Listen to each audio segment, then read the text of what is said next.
Hello बंधुरा आज को एक नतून भिडियो निये चले एसेछि। तो तुम्हारा एकदम भिडियोटा स्किप करो ना। तो प्राय 2-4 दिन থেকে গেলাম বোনের বাসায় আর আমার বাড়িতে আজকে যাওয়ার পালা। তো আমার যেতে তো খুব মন চাইছে না, খুব তাড়াতাড়ি ইচ্ছা করছে। তারপরে আর কি করব, যেতে তো হবে। তাই রেডি হয়ে বেরিয়ে পড়লাম। ছেলে মেয়েদেরও পরীক্ষা আর আমার বোনের 2 নম্বর মেয়েটাও এসেছে, আমার ছেলে জোর করে নিয়ে এসেছে। আর আমরা টোটো করেই এসেছিলাম, টোটো রিজার্ভ করে। আর রাস্তায় একটু নেমে এখানে খুব সুন্দর একটা জায়গা দেখতে পেলাম। আমার বোনের মেয়ে বলছে ফটো উঠবে, ভিডিও করবে, তাই একটু নেমে আমরা একটু ফটো আর ভিডিও করা হয়েছে। আর আমার বোন কিন্তু গাড়িতেই বসেছিল। তারপর আমরা দেখো গড়ে চলে এসেছি। গড়ে আসার আগে আবারও বাজারে নেমে এখানে নিয়েছিলাম মোমো আর চপ নিয়েছিলাম। তো মোমোটাও ব্রেড ছিল আর চপটাও ব্রেডই ছিল, চিকেন নয়। মানে সব দুটোটাই ব্রেড আনা হয়েছে, চিকেন কিছুই আনা হয়নি। তারপর চাটনিও দিয়েছিল। তো তারা এসে আমার ছেলেমেয়েরা এসে কাপড়টা পাল্টে নিয়েছে। আর বোনি মেয়েকে বলছি যে কাপড়টা পাল্টে নে, বলছে হ্যাঁ পাল্টে নেব। তার আগে বললাম যে ঠিক আছে কাপড়টা পাল্টানোর আগে কে নিই। তো আমরা ঘরে এসে প্রথমে একটু গল্প টল্প করলাম, আমিও কাপড় চেঞ্জ করলাম, রেস্ট একটু করলাম। তারপরে এই মোমো আর আলুর চপটা নিয়ে বসে পড়েছি এখানে খাওয়া দাওয়া করতে। আর আমরা যেখানে টোটোতে এসে রাস্তায় যেখানে ভিডিও করা হয়েছিল সেই জায়গাটা না খুব সুন্দর, এখানে অনেক সুন্দর ফুল ছিল। তো এখানে নেমে বোনের মেয়ে ভিডিও করেছে, ফটো উঠেছে, আমিও উঠেছি। তারপর দেখো একটা চপ আমিও খেয়েছি আর সবাইকেও দেওয়া হয়েছে। তো সবাই আর ভিডিওর মধ্যে আসে না, কেননা সবসময় আমি ভিডিওর মধ্যে আমি আনি না ওদেরকে।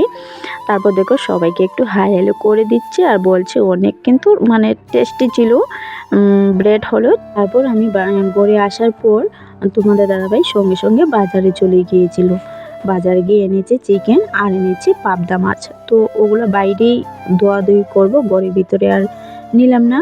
তারপর দেখো এখানে বাজারও আনা হয়েছে, বাজারগুলো রয়েছে। ভাবছি গাড়ি জার্নি করে এসেছি আর ভালো লাগছে না কিছুতেই। তারপর তালাটা নিয়ে আমার তোমাদের দাদাভাইকে দিলাম, ও চিকেনগুলো ভালো মতো ধুয়ে নিচ্ছে। আর পুকুরের মধ্যে নয়, উপরে বসেই আমি জল দিচ্ছি আর ও চিকেনগুলো ভালো মতো একটা একটা করে পরিষ্কার করছে। আর তারপর তো আমি এদিকে দেখো বাইরের চুলার মধ্যে রান্নাটাও বসিয়ে দিয়েছিলাম, রান্নাটা এদিকে ভাত বসিয়ে দিয়েছিলাম, ভাত হচ্ছে। আর এদিকে তোমাদের দাদাভাই এদিকে মাংসগুলো ধুয়ে দিচ্ছে। মাছ কিন্তু এখনও কাটা হয়নি, মাছ এখনও কাটার বাকি ছিল। তো এদিকে বাজারও এনেছে, বাজারগুলো আর আমি রাখলাম না, এমনিতেই রয়েছে। ভাবলাম এখন বাজারগুলো রেখে দেবো, একটু পরেই আমি বাজারগুলো সুন্দর করে গুছিয়ে রেখে দেবো। তো বন্ধুরা তোমরা যে যেখান থেকে আমার ভিডিওটা দেখছো তোমাদেরকে অসংখ্য অসংখ্য ধন্যবাদ ভিডিওটা দেখার জন্য। আর এই সুন্দর সুন্দর কমেন্টগুলো যে করছো আমার মনে আর উৎসাহ জেগে হচ্ছে। তোমরা এভাবে আমার পাশে থাকো, সঙ্গে থাকো, আমাকে একটু সাপোর্ট করো বন্ধুরা। আর যারা এখনও নতুন হয়ে আমার ভিডিওটা দেখছো তারা অবশ্যই চ্যানেলটিকে সাবস্ক্রাইব করে দিয়ে পাশের বেল আইকনটি বাজিয়ে দিও। তো সত্যি সত্যি বন্ধুরা আজকে তোমাদের দাদাভাই দেখো আমাকে কতটা হেল্প করছে কাজেতে। ও চিকেন ভালো মতো ধুয়ে এনে দিচ্ছে, তারপর বসে বসে মাছ কাটছে, বাইরের দিকে মাছটা কাটছে। আর আমি একটুখানি ভিডিও করে নিয়েছি, আমাকে বলছে এই আমাকে ভিডিও করবি না। তারপর আমি একটু লুকিয়ে লুকিয়ে ভিডিও করে নিয়েছি। হয়তো ও যখন আমি ভিডিওটা দেবো ও দেখলে হয়তো আমাকে বকবে না এতটা, বলছে আমাকে আর ভিডিওর মধ্যে না আনতে। তারপর আমি একটু এনে নিয়েছি, কী করব বলো। তো আজকে তোমাদের দাদাভাই আমাকে অনেকটাই হেল্প করেছে, শুধু আজকে না প্রতিটা দিনই আমাকে অনেকটাই হেল্প করে, ও যতটুকু পারে। মিথ্যে কথা কখনো বলবো না। আর আমি যা ভিডিও করি মিথ্যে কথা কিছুই বলি না, তোমরা তো দেখতেই পাচ্ছ, ভিডিও দেখলেই তো বুঝতেই পারো। তারপর দেখো ঘরে আসলাম আমি, এসে আমি এই যে বাজার এনেছিল, সবজি এনেছিল, সবগুলা গুছিয়ে রেখে দিয়েছি।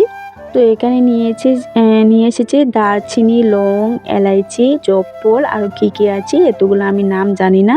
বাজার থেকে অনেকগুলা নিয়ে এসেছে। অনেকগুলো আনলে আমাদের একটু ভালোই হয়, কেন আমরা 10-15 টাকার আনি যদি একটু লস হয়ে যায়। আর লং, এলাইচি, দারচিনি এগুলো একটু লাগে তরকারিতে দিতে, আবার সব তরকারিতে নয়। আর এখানে দেখো রসুন এনেছে প্রায় আধা কেজির মতন। আর এখানে এনেছি মেথি। তো মেথিগুলো আমি কিন্তু ধুয়ে দেবো কালকে, আজকে তো রাত্রিকাল আর দেবো না। এখানে পান, তেল, দুধ, চিনি এগুলো এনেছিল। তারপর আমি দেখো রান্নাটাও বসিয়ে দিয়েছিলাম, ভাতটাও হয়ে গিয়েছে। ভাতটা নামিয়ে আমি এই যে নিচেতেই রেখে দিয়েছি, আর ঢাকনাটা একটু খুলে রেখেছি, কারণ ভাতের ভাপটা একটু গেলে ভাতটা একটু ঠান্ডা হবে। তারপর এখানে কড়াই বসিয়ে দিয়ে আমি পেঁয়াজটা দিয়ে দিলাম। তো এদিকে আমি বেগুন মানে কেটে নিয়েছি, আমি কাটিনি, তোমাদের দাদাভাই কেটে দিয়েছে, আজকে আমাকে অনেকটা হেল্প করেছি। আর আমার বোন বলছে যে আমরা থাকতে তুমি কেন কাজ করছো, বলছে না না কোনো ব্যাপার নয়। তারপরও কেটে দিল, মাঝে মধ্যে এরকম দিলে ভালোও লাগে, তাই না? তারপর এখানে দেখো এই মাছের তেল দিয়ে, সরি তেল নয়, মাছের ডিম দিয়ে আর মাছের তেলটা দিয়ে, এই যে দেখো বেগুন দিয়ে আমি একটু বেগুন চচ্চড়া করে নেব। তো বন্ধুরা তোমরা ভিডিওটা দেখতে থাকো।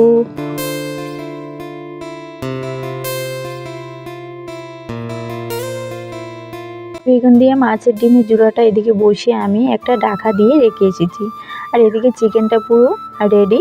এখন ভালো মতো মেখে দিচ্ছি, আর যে মেখে দিচ্ছে সে হয়েছে আমার ভাগ্নি। তো আমার বোন এসেছে, বোনের মেয়ে আর একটা ভাগ্নি এসেছে, ঠিক আছে।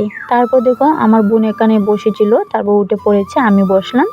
আর এদিকে মাছের ডিমের জুড়াটা দেখো খুব সুন্দর করে কিন্তু হচ্ছে, আর এই জুড়াটা খেতে খুব ভালো লাগে, আর মাছের তেল দিয়ে বেগুন দিয়ে রান্না করলেও আমার খেতে খুব ভালো লাগে। জানি না বন্ধুরা তোমাদের কার কীরকম ভালো লাগে, আমার কাছে যেরকম ভালো লাগলো সেটাই বললাম।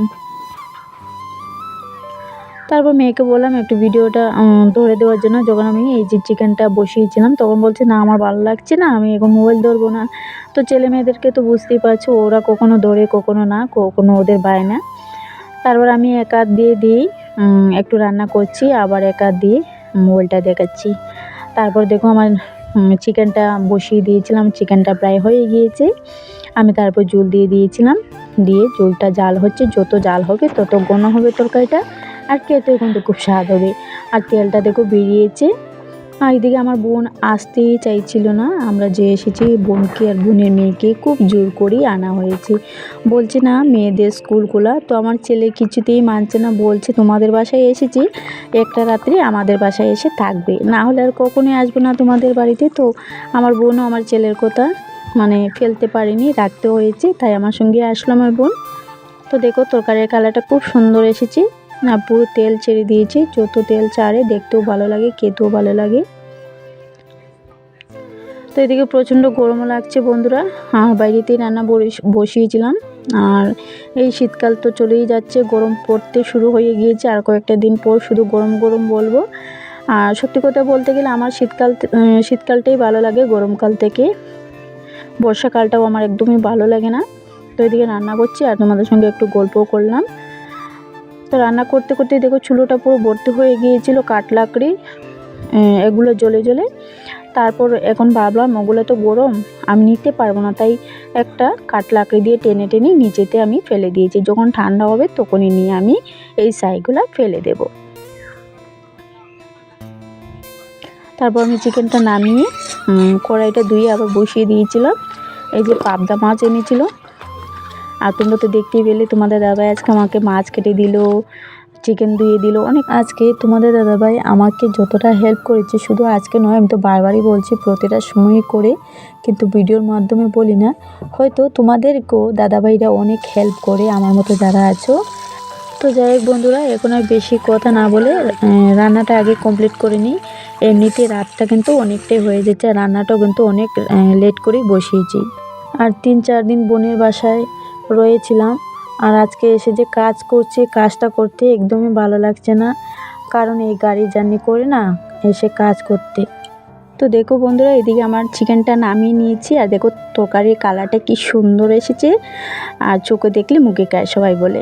তো এদিকে ছেলে মেয়েদেরকে খাওয়া দাওয়া দিয়ে দিলাম, তখন বাজে রাত 11টা গড়িতে, অনেকটা রাত হয়ে গেছে। বললাম তোরা আগে খেয়ে নে, তারপর আমরা সবাই একসঙ্গে খেয়ে নেব।